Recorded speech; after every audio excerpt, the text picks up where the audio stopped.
Welcome back, guys. We are finally going to be getting into, I think, probably the last good Toy Story, in my opinion, but also maybe the best Toy Story. Toy Story 3, which obviously what you're seeing on your screens right now, coming out in 2010. Wow. Man, just saying that, 2010, dang.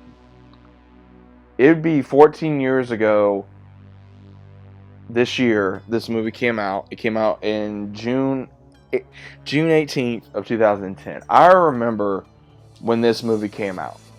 And there was some silly things in here, but there was some very heartfelt moments in here because we see where there's barely any toys anymore. Andy is, I want to say, 17 or 18 now, maybe 19. He's about ready to go to college. He's given a lot of his toys away. And you see where Woody, Buzz, Slinky, Rex, Mr. and Mrs. Potato Head, everyone else, even the army guys leave because they know that they did their job to raise Andy. And they all are ready to basically be put up in the basement. Not the basement, the attic. And what happens is Jesse has a hard time doing that as well.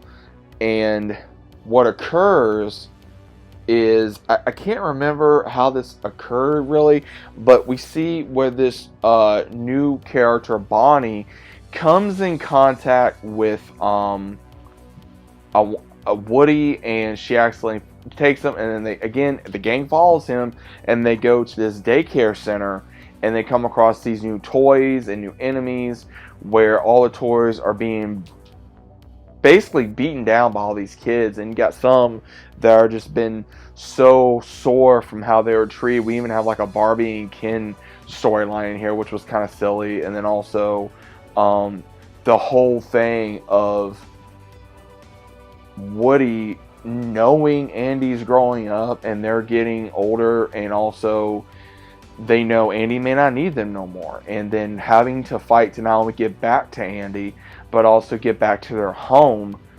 when they finally are having to fight for their freedom to get out of this area that they're in against these toys that were misused, and it finally gets shown the reason why they were misused. Now, I will say there is a scene where, which really got me even now. I mean, I remember watching this and I was like, oh my gosh. And I remember watching this when it first came out, and there was two scenes in particular that got me.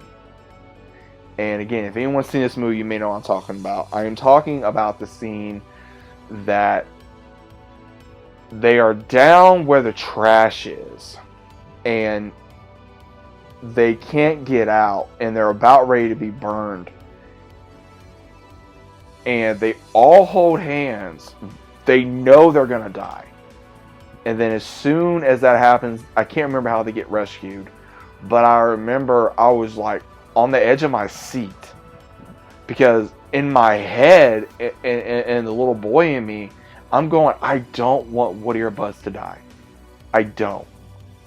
You know, that's one of the dynamic duos of Disney, in my opinion. And seeing them die would really, mess up the story. And then finally, they escape.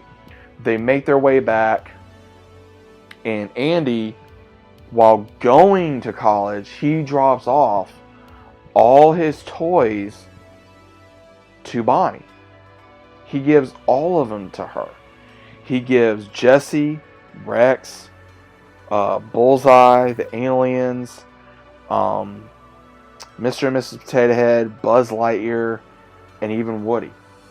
And he doesn't want to give up Woody because of his special bond.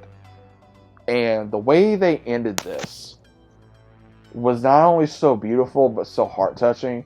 And I ain't gonna lie, the first time I saw this, guys, I had tears, because, again, I remember watching this movie when I was little. I remember watching Toy Story so much when I was little.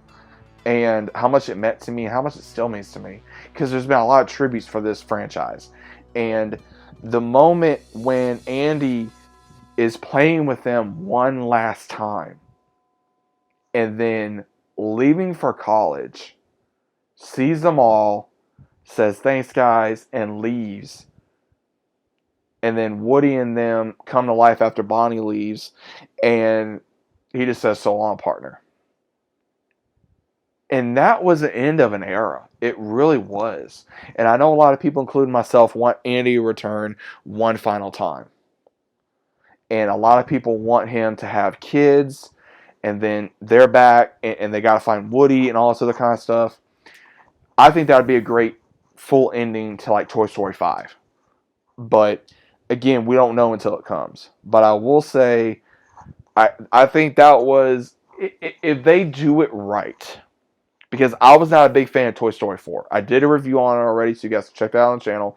I was not a big fan of Toy Story 4. I was more a fan of 1 through 3. And I think that the reason why is because the story made sense. It was not written poorly, in my opinion, and they didn't try to take the focus off the characters that were actually important. And I think that was my main issue. And then I'm also them leaving Woody in 4 really kind of upset me, because I felt like that was really deviating towards Woody's character. But also, I liked how this one ended, because I felt like if they were never going to do a Toy Story movie again, this would have been probably the perfect way to wrap the bow on it, so to speak, and send them off, into the light. Because I feel like that with them doing this, I think that Toy Story would have been better if they ended it with 3. But it is what it is. So I have nothing but fond memories of watching Toy Story 3. And I think a lot of other individuals like myself, especially if you grew up watching Toy Story, then you're definitely going to feel the same way. But guys, what are your thoughts on Toy Story 3? Is it a good movie? Is it a bad movie? Is it a classic? Is it something you still love? What do you not like about it? What do you think about this? I hope you guys enjoyed this review.